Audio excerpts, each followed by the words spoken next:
Berarti data yang di entry itu sesuai dengan iman masing-masing kan? Waduh. Dan untuk berdebat itu habis energi duluan. Datanya nggak keluar-keluar, kesimpulannya nggak ada. Orang semakin banyak jadi korban. Kemudian bahkan sampai sampai akhirnya harus dikoreksi dan ada diklarifikasi kemana-mana.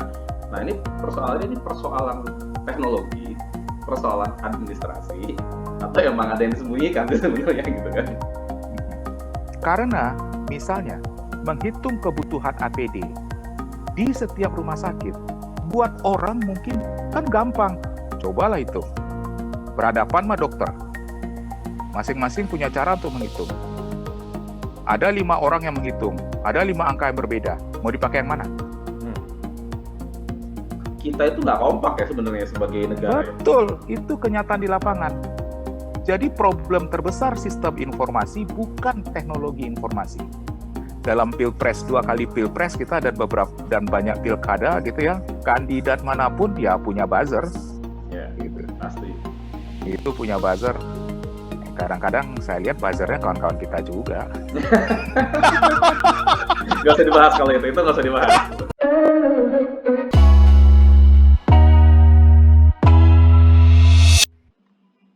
Bapak Riri Satria, wah mantap sekali tamu kita hari ini. Apa kabar? Baik, kabar baik, Mat. Baik. Ini nih CV-nya panjang sekali nih. Pertama, Komisaris PT Jakarta International Container Terminal, Founder and CEO Value Alignment Innovation and Technology Advisory, dosen dan anggota Senat Akademik Sekolah Intelijen Negara. Sekolah Tinggi Intelijen Sekolah Negara. Tinggi Intelijen Negara. Dosen Program Magister Informasi Fakultas Ilmu Komputer UI. Magister Teknologi Informasi. Magister Teknologi Informasi. Anggota Dewan Pertimbangan Ikatan Alumni UI. Waduh, yang lainnya terkait UI, anggota Panitia Penjaringan dan Penyaringan Calon Rektor. Wah, ini yang milih rektor berarti ya. Universitas Indonesia periode 2019 sampai 2024. Oke, jadi kalau rektornya kenapa-kenapa ini salah satu yang milih. Nah, kemudian Ketua Ikatan Alumni Fasilkom UI tahun 2011 sampai 2018. Ini ada yang nggak ditulis nih, kayaknya ya. Ini apa kabar dengan, ini kan Riri dulu Fasilkom, lulusan Fasilkom UI 88 ya? Ya, masuk tahun 88. Oh ya, sorry, masuk tahun 88. S2. Saya masuk tahun 88, itu angkatan ketiga di S1 Ilmu Komputer, dan lulusnya tahun 93, wisuda 94. Oh, oke. Awal. Kenapa? Lulus 93, lulus 93, wisuda 94. Karena lulusnya akhir 93, 93. Wisuda kan awal 94. Oh, oke. Kirain waktu itu ada corona juga enggak ya? Kemudian S2 di PPM. S3-nya Manajemen Strategis. S3-nya di mana nih? S3 lagi jalan di Paris School of Business di Paris, bolak-balik Jakarta Paris, cuma karena Prancis lockdown, udah 1 tahun, harusnya sudah sih kemarin, cuma ya nggak jadi. Maksudnya sudah progres kesekian gitu, cuma kayak terbengkalai. Sebentar lagi jadi dokter lah ya? Nggak tahu juga nih, belum tahu. Apalagi tugas semakin banyak ini. Gitu. Mudah-mudahan lah.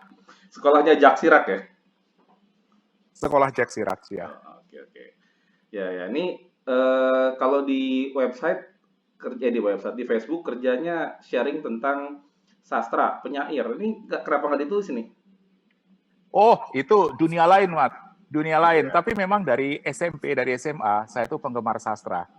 Jadi dari dulu tuh memang suka menulis sastra, menulis cerita, terutama menulis puisi sebetulnya. Jadi cuma sejak kuliah di Fasilkom itu hilang karena konsentrasi kuliah berkarir. Cuma hal itu muncul lagi dalam 10 tahun terakhir. Jadi tahun 2010 saya muncul lagi, tapi baru mulai aktif kembali itu sejak 2015 sebetulnya.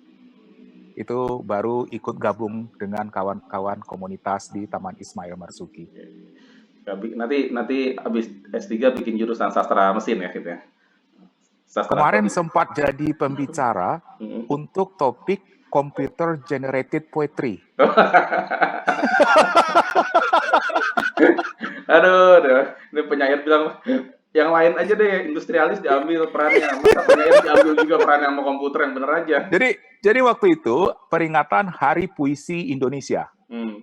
Hari Puisi Indonesia, dan salah satu dari panitia mengatakan kita harus membahas puisi dari perspektif lain. Dan rupanya ada penyair yang cukup melek teknologi. Mereka bilang, kita sebaiknya juga bahas, konon katanya Google sudah bisa bikin puisi itu mesinnya. Cuma siapa penyair yang juga orang background-nya komputer gitu. Semua nunjuk Riri. Mantap. Anyway, Itu ceritanya. dulu ingat tuh tahun 90-an ya, akhir tahun 90-an atau awal 2000-an gitu ya. Gue pertama kali kenal nama Riri Satria itu bukan karena lulusan Fasilkom, tapi karena baca tulisannya di SUA. Ya kan? Oke. Ya, dulu suka nulis kan, jadi kolumnis tentang bisnis ya kalau nggak salah ya. Pernah jadi kolumnis, juga paling sering sebetulnya di interview, Mat. Oh, paling sering di Jadi interview. ada case di bisnis. Biasanya reporternya SUA menginterview beberapa pengamat untuk dimintai pendapat. Ya, Nah, saya gue biasanya ingat. saya juga ikut tuh. Dan terakhir kemarin bulan Januari tentang transformasi BUMN kemarin. Soalnya gue ingat gara-gara kasus itu, gue cari tuh yang namanya Riri Satria ada di mana, sampai akhirnya ketemu, dan akhirnya kita ketemu di kafe di deket Sarirah tuh, gue inget banget tuh. Jadi Ya, betul. itu pertama kalinya kan. Ya, betul, betul, Iya, betul. iya, awal-awal 2000-an tuh waktu itu. Iya. Aduh. Jadi ini gue bingung, ini orang teknologi, orang IT, tapi kenapa kok terkenalnya di bisnis gitu kan? Nah, bingung dah gue untuk manajemen. Dan you are not alone yang bingung, Mat. Banyak yang lain. Nah, sekarang gue tambah bingung lagi. Ini kalau kalau belakangan kan kita banyak ngobrol tentang bisnis, tentang strategi manajemen. Nah, ujung-ujungnya kayaknya Om Riri ini malah banyak jadi konsultan strategis yang memberi advice ke pemerintah. Bener nggak? Iya, jadi sebetulnya terjadi shifting itu ya, Mat ya. Itu sekitar tahun 2012, Seth. Ya, 2011-2012. Sebetulnya saya banyak bergaul di dunia korporat. Jadi sebetulnya banyak di korporat, bicara manajemen strategis itu di korporat, bicara bisnis proses di korporat. Jadi saya tuh gedenya di dunia korporat sebetulnya. Kemudian pada tahun 2011-2012 terjadi sedikit shifting. Entah kenapa tiba-tiba beberapa instansi pemerintah itu minta saya jadi narasumber. Nah, itu adalah titik baliknya. Yang pertama kali itu minta jadi narasumber itu justru Mabes Polri. Nah, itu titik balik tuh. Itu titik balik. Setelah itu ternyata entah kenapa, mungkin dari word of mouth, akhirnya saya banyak diminta terlibat di berbagai instansi pemerintah. Jadilah akhirnya saya jadi konsultan ahli, penasihat ahli di beberapa kementerian lembaga gitu. Sampai jadi komisaris BUMN. Nah, itu dia, Mat. Ditunjuk menteri apa ditunjuk presiden ini pertanyaannya ini? Tunjuk menteri, Mat. Oh, ditunjuk menteri ya. Iya. Oh, suratnya tanda tangan menteri, Mat. Oh, oke, siap. Nah, jadi ini the reason kenapa gua invite Riri itu kan karena kita bicara perspektif teknologi, tentang kita mau bahas tentang bagaimana peranan teknologi dalam memerangi COVID. Nah, kan ini isunya bukan isu level korporasi, ini udah isunya nationwide kan. Nah, jadi ini orang yang bisa tahu tentang bagaimana menangani ini dari perspektif teknologi, ya pasti juga harus yang ada kaitannya dengan policy kan. Nah, jadi ini Riri ini kan termasuk ya menurut gua orang yang amat sangat kritis dan pemikirannya sangat strategis. So, gue pengen denger kayak gimana. Di sisi lain ya karena you are the inner circle, ya kasih tahu lah, sadar info dikit-dikit gitu ya. Oke. Tapi kita let's start deh. Ini ada hal yang paling simpel ya, karena kita backgroundnya teknologi informasi, kita kan pasti pingin teknologi ini berperan aktif dalam penyelesaian COVID ya. Cuma hal yang paling dasar aja sebenarnya ya kalau di Indonesia ini ya, keterbukaan informasi, transparansi informasi. Misalnya nih ya, ada banyak kasus di mana terutama di awal-awal, di mana data dari pemerintah daerah dan data dari pemerintah pusat itu nggak sinkron, nggak sama. Kemudian bahkan sampai akhirnya harus dikoreksi dan akhirnya diklarifikasi kemana-mana. Nah ini persoalan teknologi, persoalan administrasi, atau emang ada yang disembunyikan sih sebenarnya gitu kan? Iya, ya ini sebetulnya persoalan klasik kalau saya lihat ya, Mat ya. Tidak cuma di pemerintahan, di perusahaan juga. Hmm. Karena yang namanya teknologi informasi itu kan beda dengan sistem informasi. Ketika kita bicara teknologi informasi, ya kita bicara teknologi. Rasanya kalau sudah pakai teknologi canggih ya canggih gitu. Ibaratnya kita punya punya wadah, punya wajan yang canggih gitu ya. Tapi ketika isinya sampah, and then dia tidak bermakna karena teknologinya yang canggih. Ketika kita bicara teknologi informasi, mungkin tidak ada yang salah. Tetapi ketika kita bicara sistem informasi, di mana di dalam itu ada unsur manusia, ada unsur datanya sendiri, ada unsur prosedur, ada unsur proses dan segala macam, maka ini tentu saja tidak mudah untuk dimanajemeni. Memanajemeni manusia aja lumayan susah. Sekarang bagaimana memanajemeni manusia untuk menggunakan atau memanajemeni data. Dibayangkan, memanajemeni manusia untuk bisa memanajemeni data dengan baik. Wah, itu susahnya pangkat 2. Gitu. Ada masalah kompetensi di situ, ada masalah kompetensi, problem non ada teknis dan lain sebagainya. Iya, masalah teknis, masalah lain-lain, dan tentu saja masalah leadership. Kalau kita perhatikan, pemerintah Indonesia itu kapan baru merasa ini penting? Sebetulnya kalau kita lihat di zaman Presiden Pak SBY itu sudah muncul. Ya, itu ada keinginan untuk menyatukan, mengintegrasikan manajemen data di pelabuhan dalam satu sistem.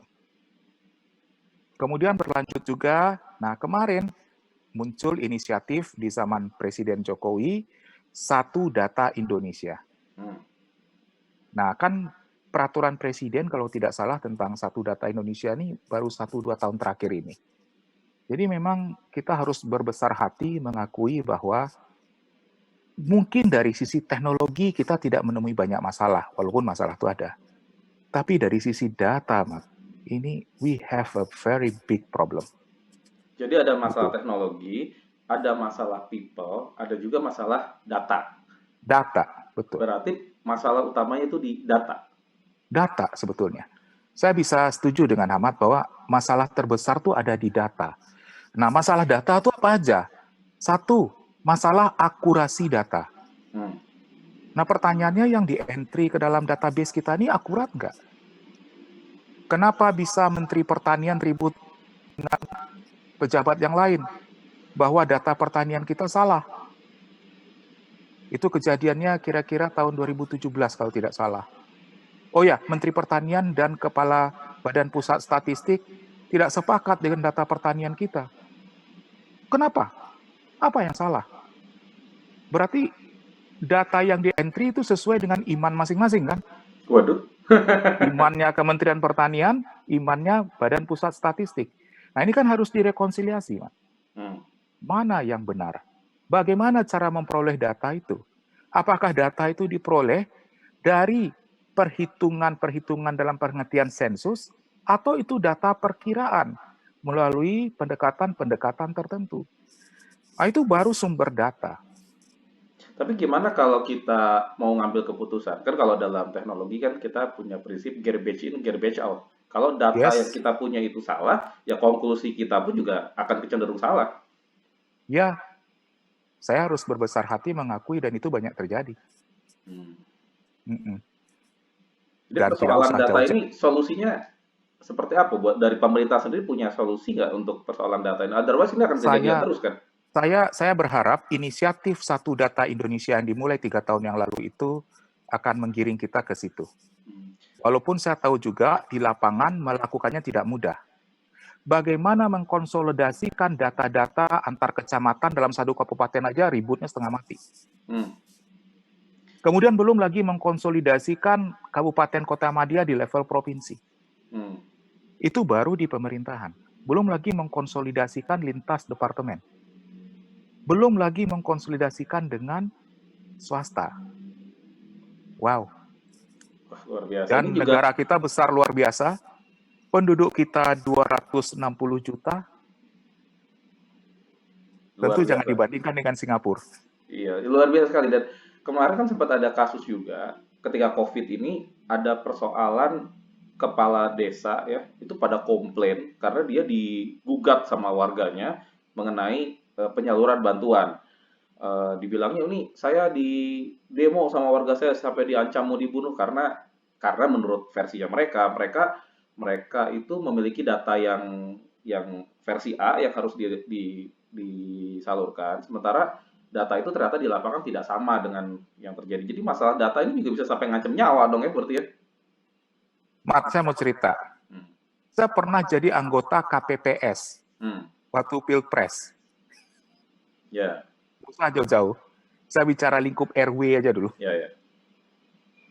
Saya bicara lingkup RW, saya pernah jadi anggota KPPS. Lah, datanya juga rinyamnya minta ampun. Waduh. Ya, tahu orang ini udah pindah rupanya. Kan kita melakukan sinkronisasi itu ya. Ini, orang ini udah enggak, gitu. Dan kemudian kan ada berbagai aturan yang keluar dari KPU, gitu ya, bahwa kalau orang itu memang tinggal di situ, dibuktikan dengan apa, tapi dia tidak terdaftar, gimana prosedurnya, ternyata bisa diinterpretasikan berbeda-beda oleh setiap individu. Dan itu bisa berdebat cukup lama di antara kami anggota KPPS. Kita bicara RW ya. Apalagi negara ya. Apalagi negara. Ya, dan data ini juga jadi isu ya dalam konteks COVID kemarin itu, terutama kasusnya APD. Waktu kemarin itu kebetulan kakak saya dokter, dia bilang, wah APD itu kurang sekali, padahal dia praktek di rumah sakit yang cukup terkenal, Jakarta pula, dan menurut dia carut marut sekali. Nah, ada beberapa kawan kalau nggak salah di Fasilkom malah ya, itu punya ide yaitu mendata kebutuhan APD di setiap rumah sakit sehingga penyaluran itu menjadi lebih efektif. Nah, pertanyaan saya adalah kenapa mesti relawan yang punya ide kayak gitu? Kenapa nggak pemerintah punya ide kayak itu? Kan hal simpel untuk dilakukan. Are you sure is that simple? Sekarang saya tanya, bagaimana menghitung kebutuhan APD per rumah sakit? That's tough ya. Tapi kalau misalnya kita bicara saya katakanlah rasio jumlah pasien, gitu. Apakah itu tidak bisa digunakan? Artinya kan debatable kan semua. Anda akan dibantah oleh ahli yang lain kan? Ya. Dan untuk berdebat itu habis energi duluan. Datanya nggak keluar-keluar. Kesimpulannya nggak ada. Orang semakin banyak jadi korban. Jadi sekedar untuk memperoleh data itu sendiri, kita itu nggak kompak ya sebenarnya sebagai negara. Betul, itu kenyataan di lapangan. Jadi problem terbesar sistem informasi bukan teknologi informasi, tapi data. Karena misalnya menghitung kebutuhan APD di setiap rumah sakit, buat orang mungkin kan gampang. Cobalah hitung. Berhadapan sama dokter. Masing-masing punya cara untuk menghitung. Ada 5 orang yang menghitung. Ada 5 angka yang berbeda. Mau dipakai yang mana? Belum juga mulai, udah berantem duluan. Iya. Padahal itu untuk hal yang sifatnya kritikal gitu ya. Iya. Sama dengan misalnya sensus, menghitung angka kemiskinan. Ributnya bukan menghitungnya dulu. Mendefinisikan kemiskinan tuh kita udah ribut. Betul. $2 apa $1 itu kan? Itu udah ribut gitu loh. Jadi UN pakai $2, kita pakai $1. Nah, itu mendefinisikannya udah panjang lagi urusannya. Jadi kapan datanya selesai? Ya. Tapi hal-hal yang obvious, misalnya contohnya kayak ketersediaan kamar di rumah sakit. Apakah hal seperti itu tidak bisa dijadikan data publik gitu? Misalnya, ambil contoh ya, kan kita waktu kemarin sakit COVID itu kan salah satu salah satu tujuan untuk lockdown atau PSBB itu kan supaya kurvanya melandai. Itu artinya supaya rumah sakit tidak kebanjiran pasien kan. Nah, questionsnya adalah apakah data ketersediaan kamar atau ketersediaan perawatan di rumah sakit itu ada atau tidak. Soalnya kalau misalnya saya mengacu ke beberapa orang teman ya, ada teman yang dirawat kebetulan dia kena positif COVID, dia dirawat di rumah sakit UI. Dia bilang kosong Pak, rumah sakit UI itu waktu dia masuk itu cuma sekitar setengahnya yang keisi kamarnya. Sementara ada juga yang di media bilang rumah sakit tertentu itu penuh. Nah, ini gimana ceritanya 101 penuh?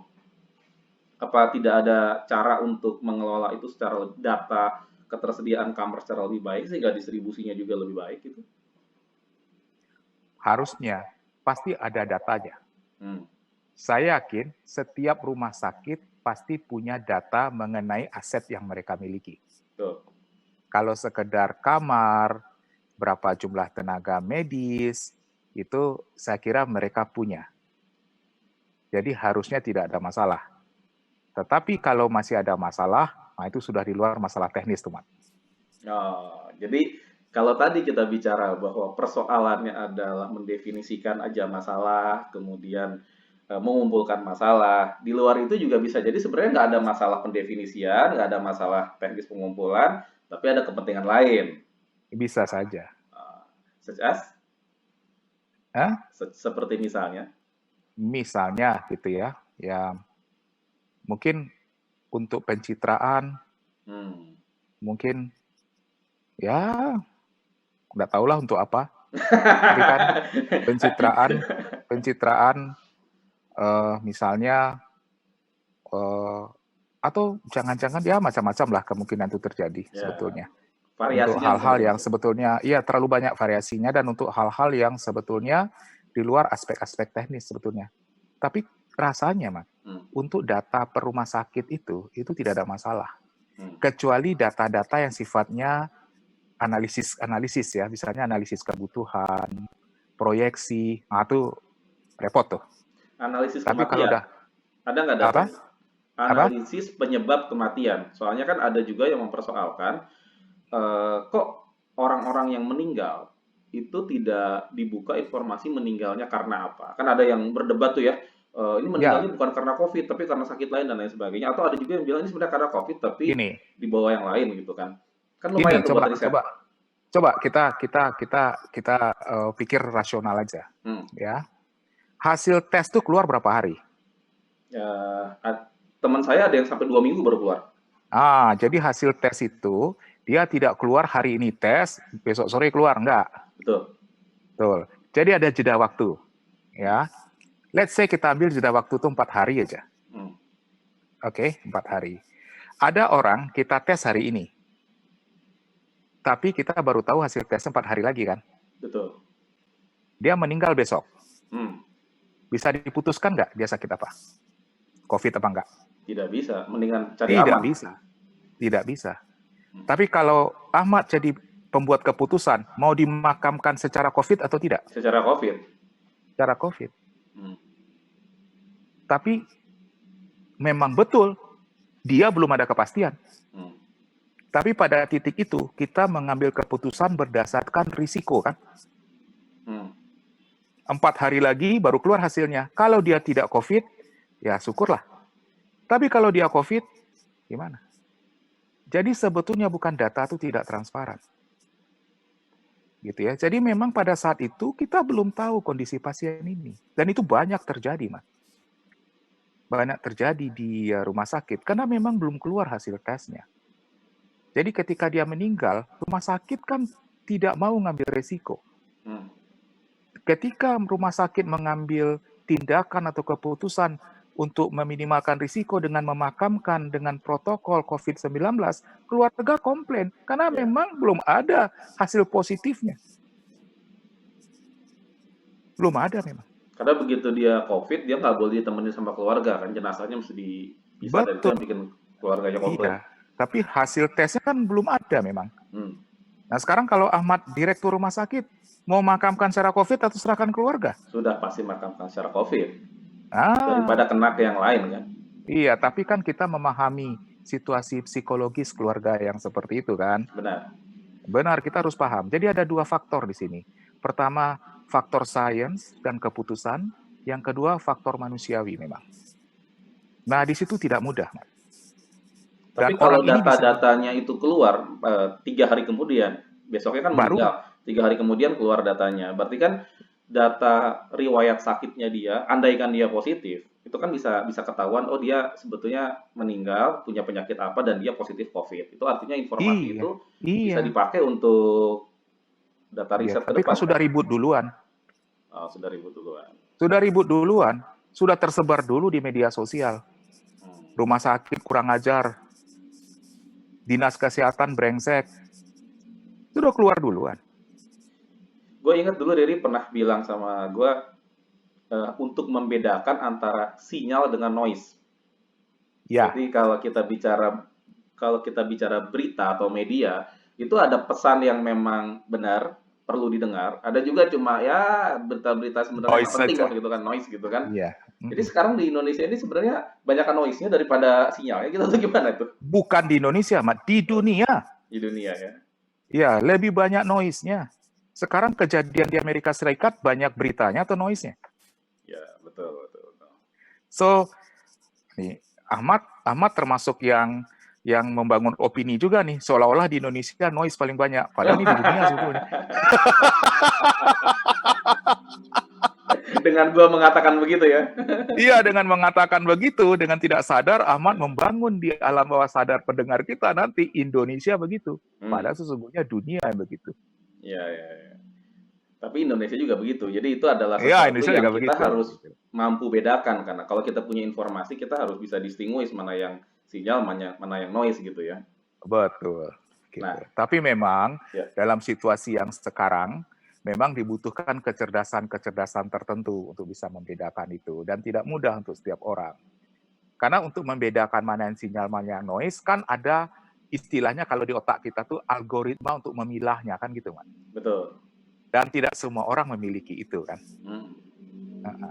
Dan itu sangat tergantung kepada pendidikan, pengalaman, wawasan, gitu kan. Dan bahkan dalam tanda kutip, dia meyakini apa. Ya, Kadang-kadang manusia juga bersikap pada data bisa mendua. Kalau data itu saya tidak suka, saya kritis terhadap data itu. Tapi kalau data itu saya suka, saya langsung terima tanpa ada analisis. ya, betul betul. Percaya Nah, apa itu yang ada, ingin didengar ya. itu adalah subjective view dari data. Bahkan kawan-kawan kita yang terdidik juga begitu. Benar. Kalau data itu datang dari si Anu, pasti salah. Kalau dari si Anu, pasti benar. Kan saya repot kita itu. Iya, itu susah sekali tuh. Di zaman teknologi informasi seperti ini, di mana kita itu banjir ya. Kalau saya boleh bilang ini banjir, banjir bahkan mungkin bukan banjir informasi, tapi banjir data gitu. Karena yang nyampe ke kita Ya, kan bukan informasi, data sebenarnya kan, yang bahkan ya, seharusnya diproses dulu jadi informasi. Tapi realitanya itu enggak begitu. Realitanya orang ya. telan aja begitu apa adanya. Nah di dalam eh, zaman yang seperti ini dan literasi orang-orang memproses data seperti yang tadi Riri sampaikan, ini impact-nya kan bakal besar sekali ya ke sosialnya kita gitu. Kira-kira apa yang mesti dilakukan sama sama para teknokrat supaya supaya keadaannya tidak menjadi terus-menerus tambah fatal begini? Uh, ya, mungkin jawaban yang paling ideal adalah ini memang masalah pendidikan ya. Ah, Oke, sekarang kita lihat statistik. Berapa persen warga negara Indonesia yang pernah mengenyam bangku kuliah? I don't know, I don't know. You tell me. Ya, oke, tidak sampai 30%. Oh, I see. Oke, berarti 70% orang Indonesia nggak pernah kuliah. What do you expect? Kalau Anda mau maju sebagai presiden, maka debat program visi misi hanya akan dipahami oleh berapa persen rakyat. Ya, jadi kalau bisa begitu jadi ya. cara yang paling gampang untuk mendapatkan suara gimana? Ya, ngebahas janji-janji aja dah. Yang bisa Yang dipahami ya, dan yang bisa masuk sederhana ya. ke dalam yang sederhana diterima oleh mayoritas warga negara.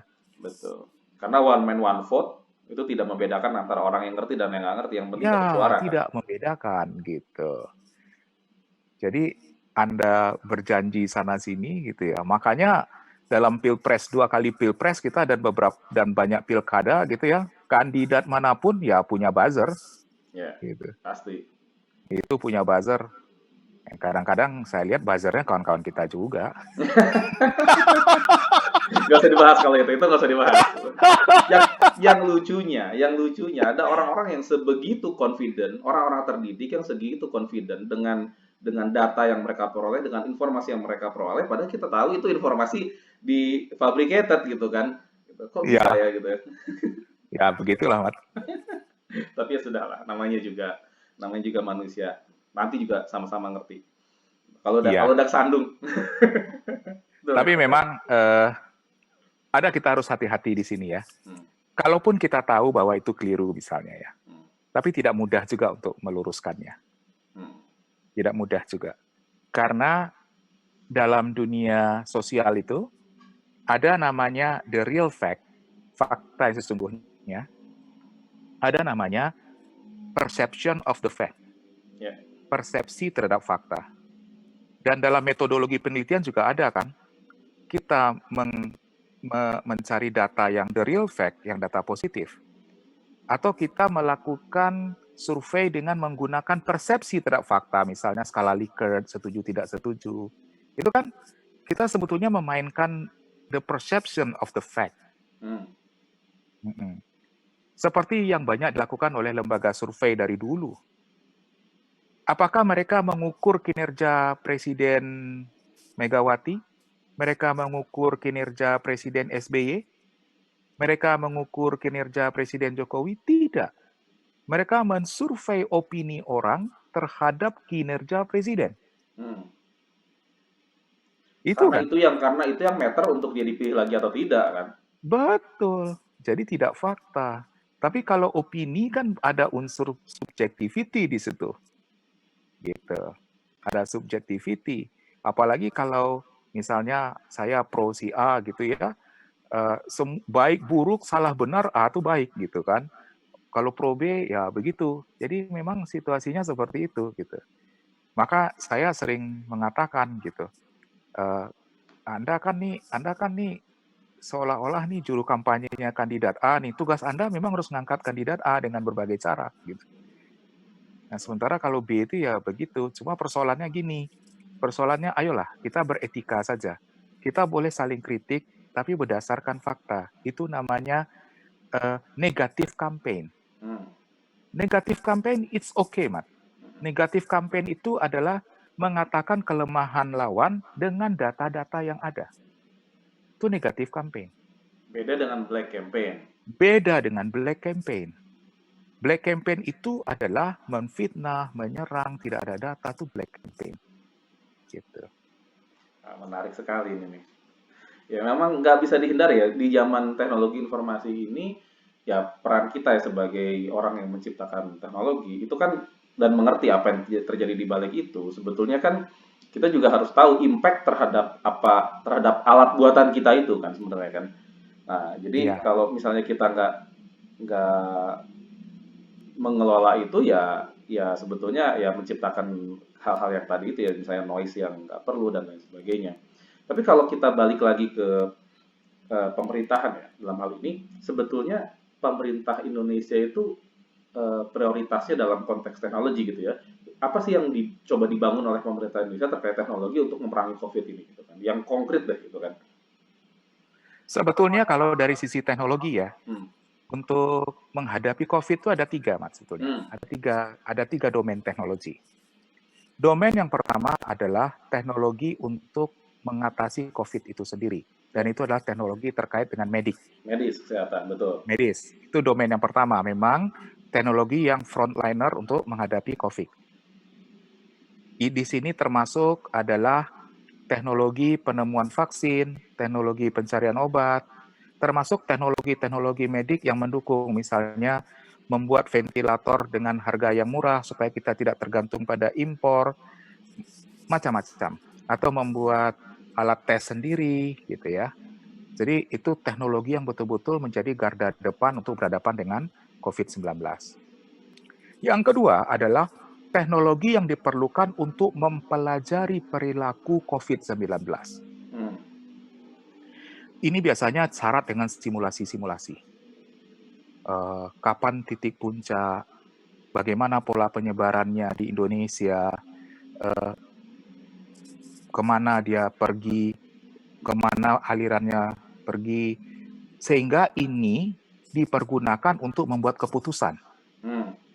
Misalnya, ketika kita dapat data bahwa terjadi arus mudik besar-besaran dari Jakarta, misalnya ke Sumatera Barat, misalnya, dan itu bisa dipetakan, dan akhirnya kita tahu kan belakangan Sumatera Barat adalah salah satu wilayah di Indonesia yang di PSBB-kan satu provinsi. Jadi Sumatera Barat tidak PSBB seperti provinsi yang lain di mana hanya tingkat kabupaten kota kan. Yeah. Sumatera Barat PSBB satu provinsi. Riri sebagai orang Sumatera Barat gimana tuh? Nah, itu terjadi ketika sebelum PSBB diberlakukan, sebelum itu ternyata sudah ada eksodus mudik pulang kampung dulu. Jadi sebetulnya kita memerlukan teknologi untuk bisa memetakan itu semua. Memetakan itu. Tapi kan tidak mudah untuk mendapatkan itu, Mas. Ada juga yang punya ideas tracking activity LBS ya, nomor telepon. Jadi bukan GPS ya. Kalau GPS kan dia harus install aplikasi tertentu. Ini tracking saya udah lihat aplikasinya. Seluler ya. Jadi kita tahu kepadatannya dan lain sebagainya. Betul. Dipakai nggak tuh? Dipakai. Oh. Ini ada di laptop gue. Ya. Minimal dipakai lah. Jadi teknologinya menunjukkan bahwa sekarang kepadatan Jakarta di daerah sini tetapi kan teknologi seperti apa kan kelihatan. Tapi kan teknologinya baru dapat, baru dibuat, baru selesai. Terlambat kita. Padahal. Tapi daripada tidak. Padahal itu kan udah jadi obrol-obrolan kalau nggak salah awal Maret gue discuss masalah itu. Iya, kita butuhnya Februari. Oh, oke. Still ya. Ya, terlambat ya. Tetap aja ya. Udah terlambat ngobrolnya awal Maret. Iya, ngobrolnya awal Maret. Jadinya April. Oke. Tapi udahlah, kita nggak usah menyesali itu. Kejadian ini adalah kejadian yang merata terjadi di dunia. Tidak ada negara yang punya pengalaman. Betul. Semua kecolongan. Kalau ada yang berteriak pemerintah tidak menangani dengan baik, saya mau tanya, negara mana menangani dengan baik yang punya pengalaman? Semua juga mencari cara. Semua ilmuwan, semua saintis di berbagai negara lagi berjuang sekarang. Mencari vaksin dan obat baru. Siapa bilang di Indonesia tidak ada? Tim dokter dari Fakultas Kedokteran top di Indonesia lagi berjuang sekarang. Semuanya berjuang pasti. Berjuang. Ada yang sudah sampai uji in vitro. Nah, gue jadi hafal istilah-istilah medis. Ada uji in vivo. Jadi, karena saya cukup kontak dengan orang-orang itu. Ada yang sudah sampai level pengujian manusia? Belum. Belum. Tapi itu harus dijagokan. Dan mereka kerja keras dengan cepat. Kalau biasanya untuk uji ini butuh 8 bulan, mereka percepat. Gitu ya. Mereka sudah lelah gitu. Ilmuwan itu teman-teman itu. Saya kenalan dengan beberapa profesor dari universitas-universitas. Mereka tuh udah kelelahan melakukan uji riset di lab masing-masing. Betul, karena untuk mencari vaksin itu kan normally butuh pack years. Sementara sekarang mereka dituntut untuk pack months. Betul. Setidaknya yang ada ide menarik kemarin adalah mencari obat yang pas dulu. Nah, kemudian idenya gimana? Idenya adalah dicari obat yang sudah ada, kemudian diuji cobakan dengan virus COVID-19, mana yang paling mendekati. Dan itu dicoba oleh beberapa perguruan tinggi. Beberapa sudah memperlihatkan hasil. Ada yang sanggup menghilangkan virus COVID dalam 72 jam, saya lihat. Yang ketiga tadi apa, Torik? Tadi kan ada 3 tadi. Yang kedua ya. Yang ketiga adalah teknologi untuk membantu kita mengatasi dampak sosial ekonomi dari COVID. Oke. Misalnya apa? Untuk logistik. Yaitu tadi. Untuk bansos. Coba bayangkan. Jadi menghitung kita itu siapa yang layak terima bansos juga database kita juga bermasalah. Ya. Dan itu bukan masalah teknologinya. Pertanyaannya sekarang, yang kita kasih bansos ini, kalau saya bisa kebayang nih betapa pusingnya Gubernur DKI. Yang mau dikasih bansos ini orang yang ber-KTP DKI saja atau siapapun yang tinggal di sana.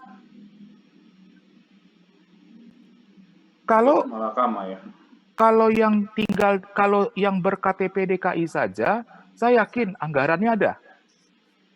Tapi persoalannya lebih banyak yang tidak punya KTP DKI kan. Iya, betul. Kalau hanya KTP DKI saja, yang nggak KTP DKI itu akan bergelimangan nanti gitu kan. Ribut, kerusuhan sosial. Dan mereka datang ke Jakarta tidak pernah lapor RT RW. Betul. So bukan salah teknologi juga. Sekarang persoalannya, ini apakah salah pemerintah? Mungkin iya. Tetapi kita harus tahu juga bahwa perilaku masyarakat kita juga seperti itu, yang akhirnya ketika kita di saat-saat kritis, maka kita merasakan dampaknya semuanya.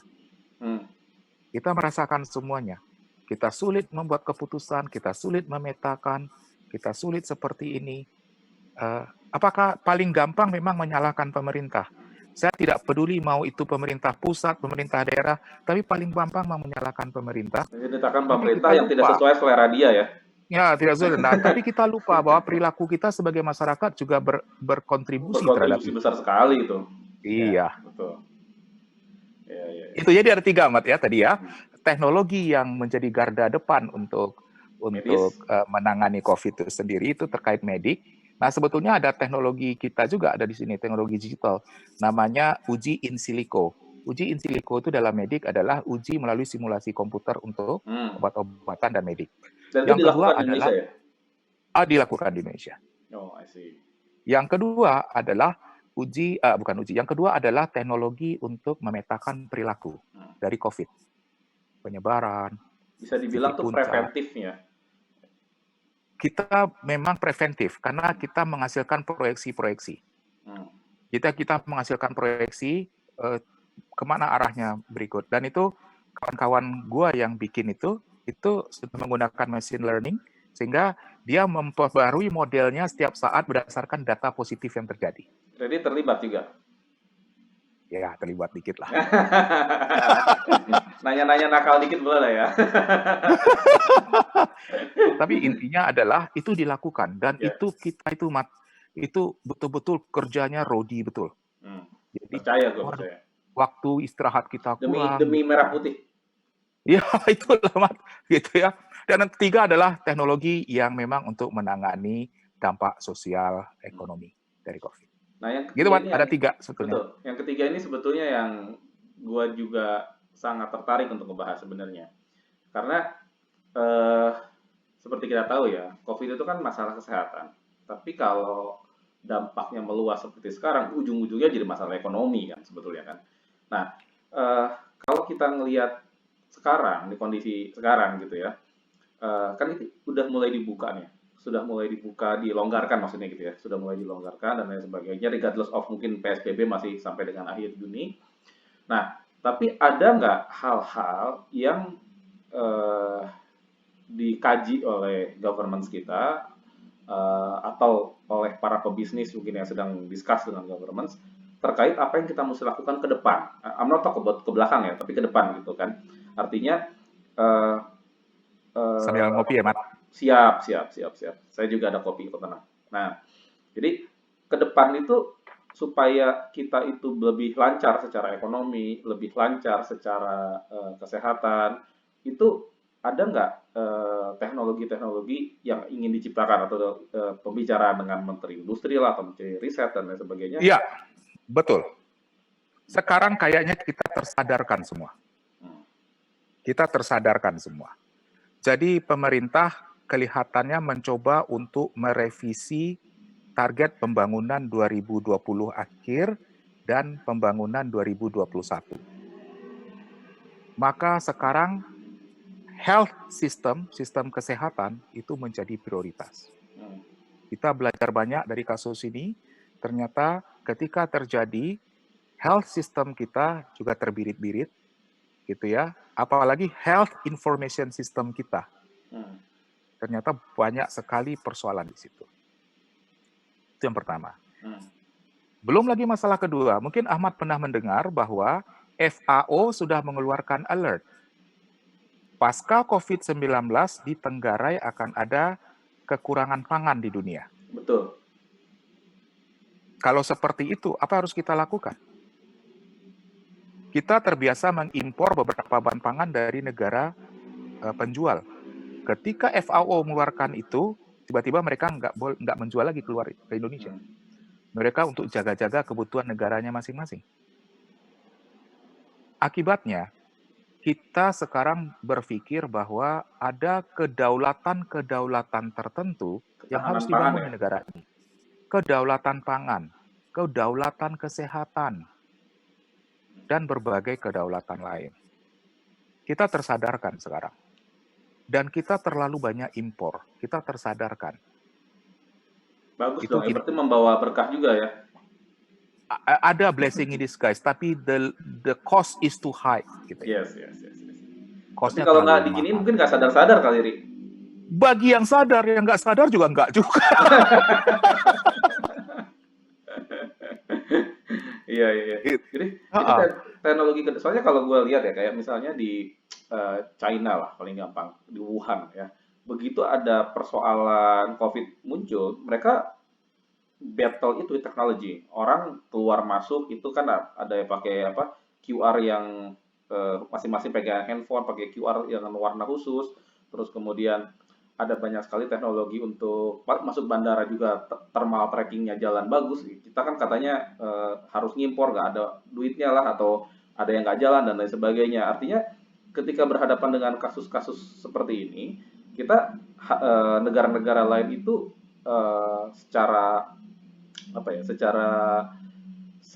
alamiah mereka memperkuat teknologinya mereka gitu kan. Dan ini kan sebetulnya menjadi suatu bahan untuk industri kan. Artinya kalau kita paling gampang lah, kalau misalnya sekarang orang butuh masker kan, akhirnya orang-orang pada bikin masker ya kan, jadi bahan pekerjaan gitu ya. Sebenarnya kan teknologi juga bisa seperti itu. Artinya hal-hal yang tadinya tidak lazim dipergunakan, kayak kita aja sekarang jarang-jarang kan orang nge-zoom gitu ya. Zaman dulu kan, sekarang everybody doing it ya. Itu artinya kan ada lahan-lahan teknologi baru yang bisa digarap. Nah, lahan-lahan teknologi baru ini apakah ada perbincangan antara government dengan bisnis, atau yang jalan masing-masing seperti biasanya dan nggak connect gitu? Mat, saya merasa beruntung waktu kuliah di Fasilkom dulu, itu menekuni bidang yang jarang orang tekuni. Namanya Human Computer Interaction. Kan skripsi saya itu dulu. Yeah. Nah, apa yang menarik adalah bagaimana melakukan interaksi antara teknologi yang deterministik sistem dengan manusia yang menjadi penggunanya yang non-deterministik. So, efektivitas penggunaan itu tergantung interaksi dua ini kan?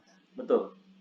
Nah, bagaimana apa yang terjadi apabila ya ternyata behavior yang terbentuk gitu ya, itu tidak align dengan teknologinya.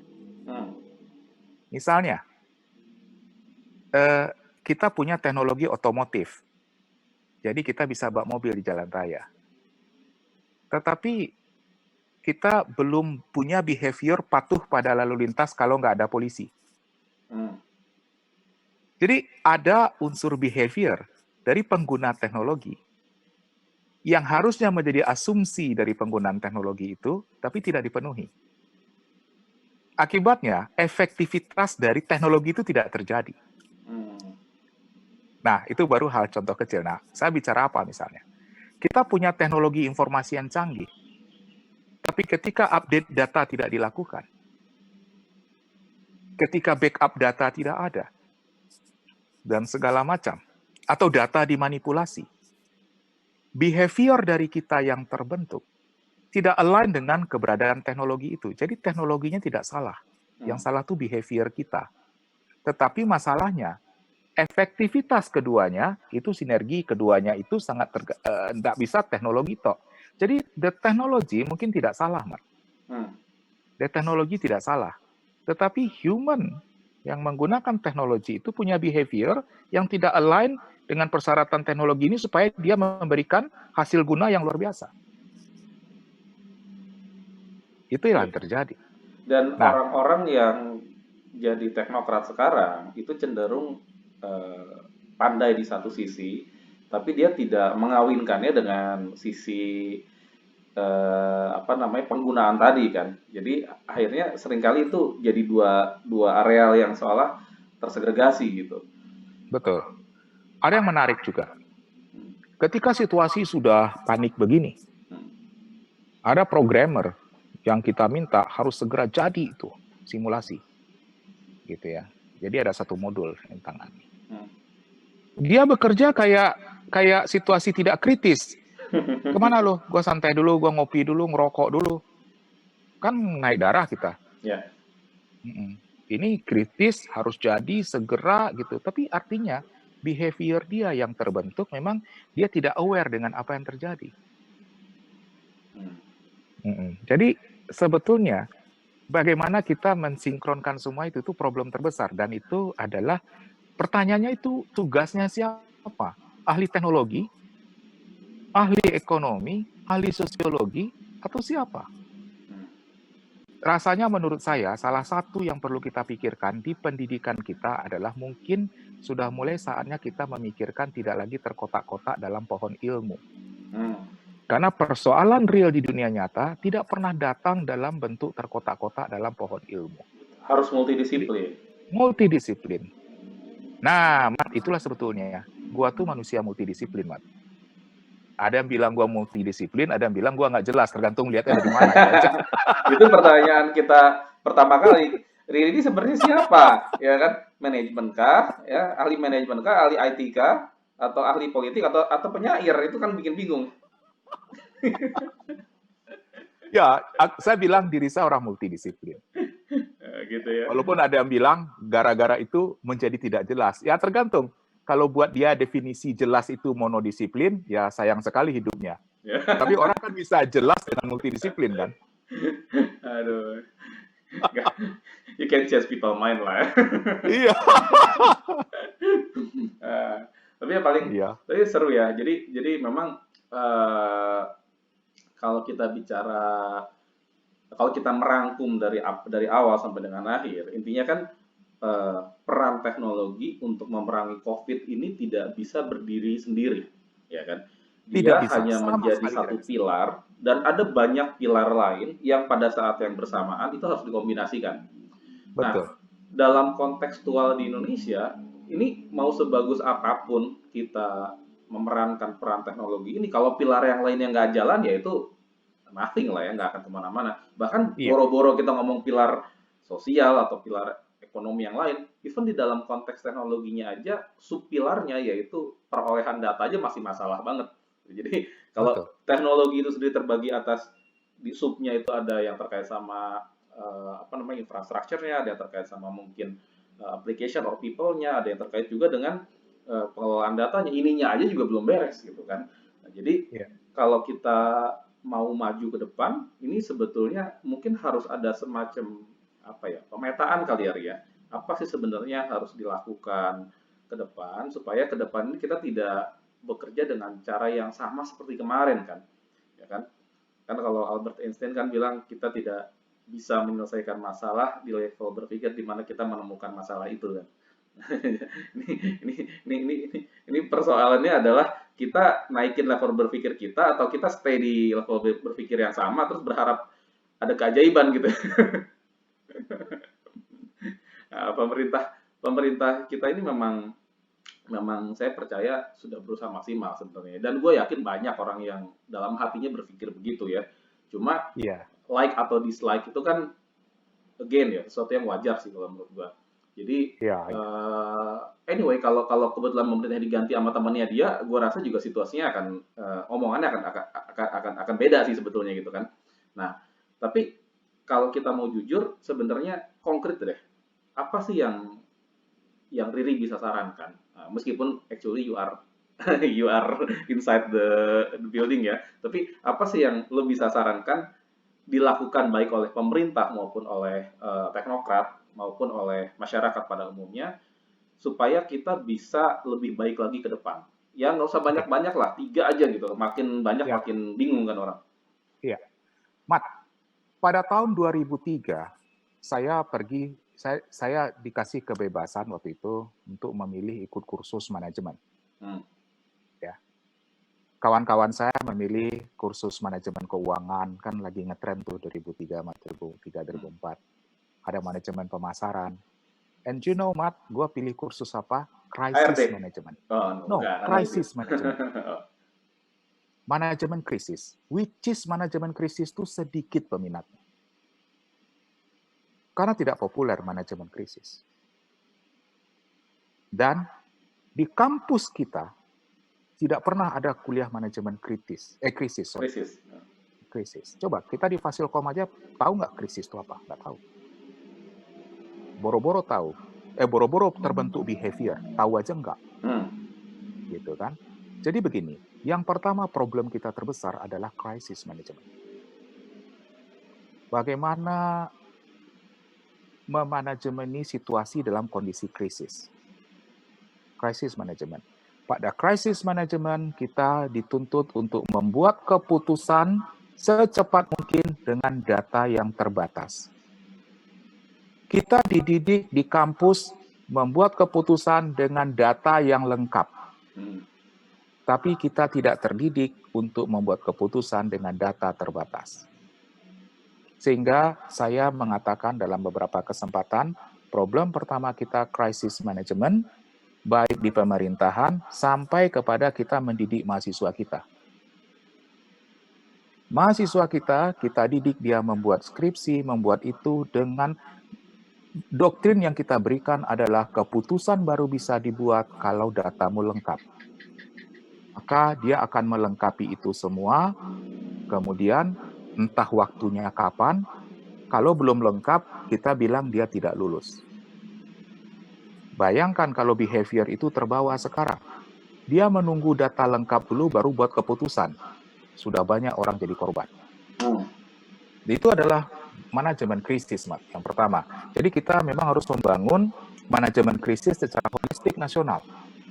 Oke, itu saran pertama ya. Jadi ya. Manajemen krisis itu harus menjadi satu program yang diadopsi oleh berbagai metode kelas pendidikan dan menjadi satu hal yang siap dilakukan di masyarakat gitu ya. Ya. Dan satu-satunya yang siap untuk manajemen krisis itu hanyalah militer, karena mereka punya kurikulum untuk itu. Jadi kalau dari militer itu mereka belajar dua jenis analisis militer itu. Analisis dalam kondisi relatifly aman dan analisis dalam situasi krisis. Ketika mau perang, saya dengar tuh kalau situasi masih panjang, masih ada waktu, analisis itu mempertimbangkan sekian belas variabel.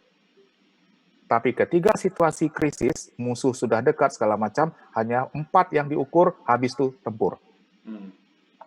Jadi mereka siap. Nah, sekarang maksud saya bagaimana cara menumbuhkan sense seperti itu, gitu sense ya. of crisis. Dan juga sikap seperti itu.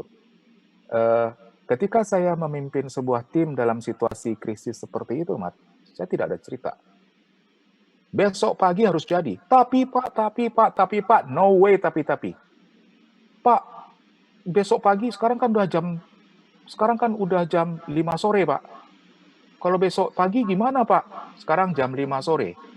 Berarti besok pagi masih ada sekitar 15 jam lagi kan? Iya, Pak. Duit terbaik 15 jam.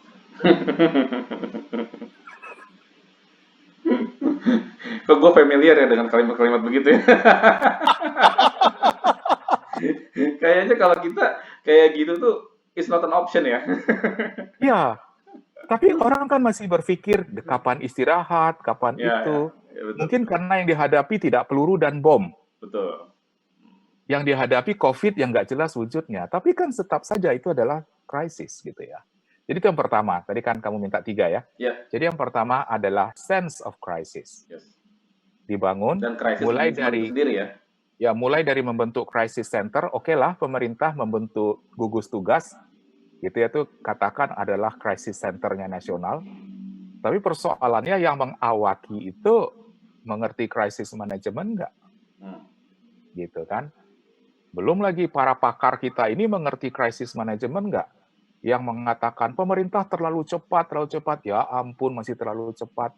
Kadang-kadang keputusan harus dibuat terlalu cepat memang, gitu ya. Ya, kalau nggak Crisis. lebih baik salah daripada terlambat.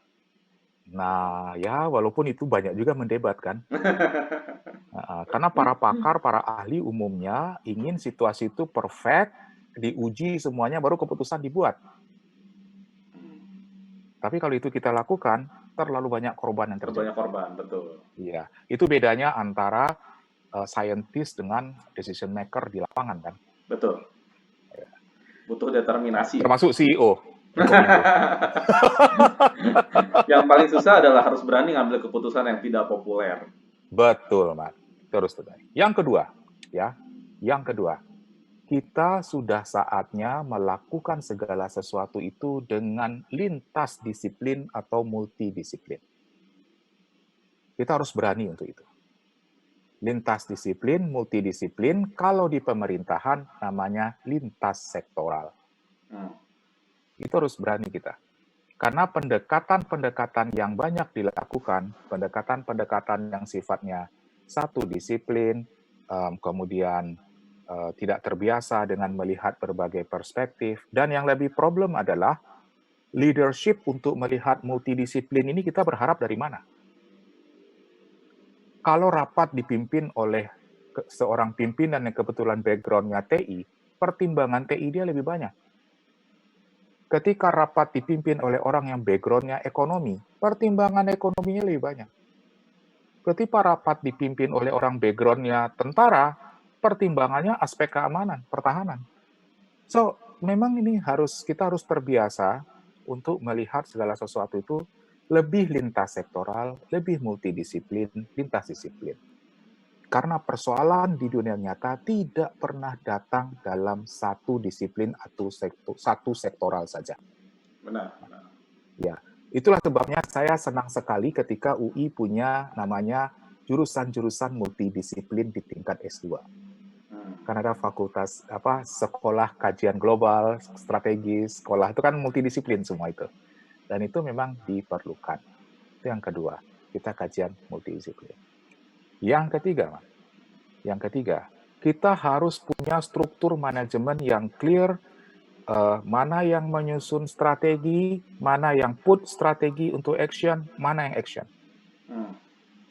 Bayangkan, kalau semuanya ngomong, gitu ya, yang bingung siapa? Yang action. Yang bingung yang action. Lebih bingung lagi yang ngelihat masyarakat. Ini apaan sih gitu? Hari ini ngomong A, besok ngomong B, besok ngomong C gitu ya. Apalagi juru bicara ada 5. Pening masyarakat, Mas. Ya, jadi itu juga. Jadi kalau boleh saya katakan 3 hal yang terpenting sekarang. Ini nggak ada teknologi satupun dari 3 ini. Yang pertama, crisis management. Yang kedua adalah pendekatannya multisektoral dan multidisiplin. Yang ketiga, ada pembagian tugas yang jelas, mana yang membuat strategi, mana yang menerjemahkan, mana yang action. Jadi kalau semua berbicara tentang strategi, pening pula kita, nggak ada yang action. Betul. Tapi kalau semua action oriented, nggak jelas arah kita kemana. Betul. Ya, 3 itu, Mas. Wah, mantap. Solusi yang sangat mantap dari Bapak Riri Satria. Jadi ini pembicaraan kita sekarang juga sebetulnya multidisiplin, karena dari tadi kita ngebahas teknologi iya, kita ngebahas strategi iya, kita ngebahas ekonomi iya, ya kan, kesehatan juga iya, gitu kan. Karena hostnya sama yang diwawancarai dua-duanya multidisiplin. Ya, jadi tapi memang luar biasa ya. Jadi kali ini benar-benar kalau buat gua pribadi gitu ya, kadang kita suka melihat persoalan itu kan dari luar. Jadi kalau kita tidak tahu kebenaran di dalamnya, kita sudah suka punya persepsi kita sendiri dan merasa kita benar. Tapi kalau mungkin kita dapat masukan dari Riri yang ada di dalam, terus kemudian mungkin ada orang lain yang juga mungkin punya perspektif lain, pengayaan itu tuh memang pada akhirnya bisa mengubah pandangan kalau buat gua gitu ya. Jadi thank you very much buat Om Riri ini. Nah, kita Sama-sama. My luar pleasure. biasa bicara kita hari ini. Mudah-mudahan nanti untuk materi yang lain kita bisa ngobrol lagi ya. Oke. Thank you Om ya. Makasih banyak. Sukses selalu. Yo. Salam kawan-kawan semua. Sukses selalu. Yo.